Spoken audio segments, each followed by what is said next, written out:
एक कॉलर हमारे साथ जुड़े हैं गाजियाबाद से, डॉक्टर अंजू सुमन हैं। कहीं आप क्या कहना चाहते हैं इस पूरे मसले पर, क्या है आपकी राय? जी, ये जो सीसेट पर के विरोध में जो विद्यार्थीगण आंदोलन पर है, अनशन कर रहे हैं, उनकी आवाज बनकर मैं देश के कर्णधारों तक अपनी बात पहुंचाना चाहती हूँ।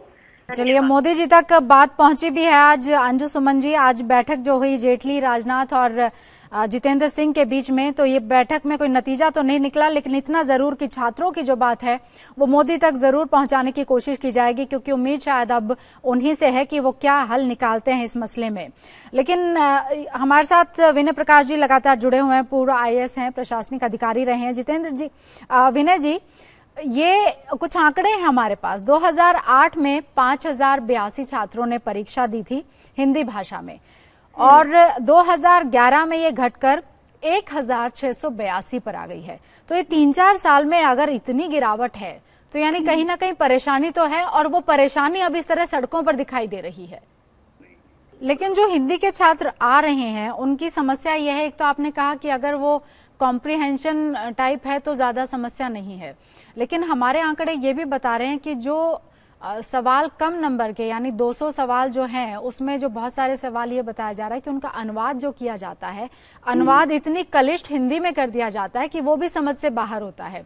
तो ये क्या बहुत स्पेसिफिक प्रॉब्लम, ये प्रॉब्लम तो बहुत ही स्पेसिफिक है। अनुवाद आप अच्छा कर दें, हाँ। किसी भी, इवन पहले भी जब सीसेट नहीं था तब भी अगर हिंदी का अनुवाद खराब होता तो लोगों को परेशानी होती।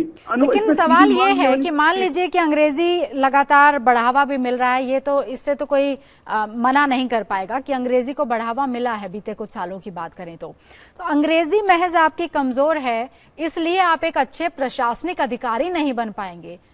क्या ये बात ठीक है? बिल्कुल ठीक नहीं, क्योंकि जैसे आपने कॉम्प्रिहेंशन का भी जिक्र किया, अब मान लीजिए अंग्रेजी में कॉम्प्रिहेंशन है, उसको जिसकी अंग्रेजी अच्छी है वो तो फटाफट से कर देगा, जिसकी अंग्रेजी अच्छी नहीं है वो पहले देखेगा, समझेगा, फिर समय भी तो लिमिटेड है ना। अगर आप एक ही चीज में इतना अटे रहेंगे तो फिर उसके बाद दूसरी चीजों के लिए दिक्कत आ जाएगी। कुल मिलाकर जो फर्क है वो तो रिजल्ट पर ही आ रहा है, तो इसी को लेकर ये सवाल है। तो क्या आपको कोई इसमें लगता है कि ये रास्ता इसमें बेहतर हो सकता है, या जो प्रक्रिया अभी अपनाई जा रही है उस इंक्लूडिंग सीसेट वो ठीक है? नहीं, सीसेट अगर एक एप्टीट्यूड टाइप का टेस्ट, पहले प्रीलिम्स डिफरेंट होता था, अभी एप्टीट्यूड इसमें डाला है तो इसमें कोई प्रॉब्लम नहीं है। जी प्रशांत, क्या कहेंगे आप इस बवाल पर, इस सवाल पर, और जो शोर मचाया जा रहा है छात्रों की तरफ से, और उनकी मांग का हल तो कम से कम अब तक तो नहीं निकला है, क्या आपकी राय है? हेलो मैडम, मेरा मानना है कि जो स्टूडेंट है वो IAS के एग्जाम के लिए रेफर कर रहे हैं, उनके लिए तो ये अंग्रेजी बात का कॉमन है, फिर भी ये। और रुख अगली खबर का करते हैं। कर्फ्यू का सन्नाटा रहा सहारनपुर में, मदद नहीं मिली, और मदद नहीं मिलने के चलते कैसे मौत हो गई दिखाते हैं आपको। सहारनपुर में कर्फ्यू ने एक मरीज की जान ले ली। बेबस पत्नी रोती रही, बिलखती रही, लेकिन पुलिस तक ने उसकी मदद नहीं की। उसकी हालत बिगड़ती गई और आखिरकार महिला की गोद में ही उसके पति ने दम तोड़ दिया। जो तस्वीरें आप देख रहे हैं तब की हैं जब मरीज की मौत हो चुकी थी। मृतक की उम्र 40 साल है। वो जिला अस्पताल में भर्ती था और आज ही जिला अस्पताल से उसकी पत्नी उसे घर लेकर जा रही थी। कर्फ्यू के दिन सड़क पर सन्नाटा था। थाना रामपुर के छितबना तक पहुंचने का कोई उपाय उन दोनों के पास नहीं था। कुछ लोगों ने मदद की, लेकिन उसे आगे कोई रोड तक ले जाकर छोड़ दिया सिर्फ, और वहां से घर जाने के लिए बीमार पति के साथ महिला मदद की गुहार लगाती रही। इस बीच मरीज की हालत बिगड़ने भी लगी। पुलिस से भी गुहार लगाई इस महिला ने, लेकिन मदद नहीं मिली। आखिरकार पत्नी की गोद में बीमार पति ने दम तोड़ दिया।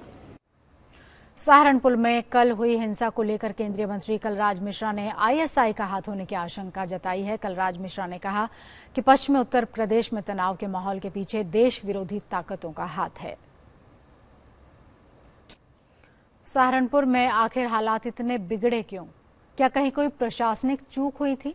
फोकस न्यूज संवाददाता वरुण सिन्हा ने सहारनपुर के DIG दीपक रतन से बातचीत कर ये जानने की कोशिश की।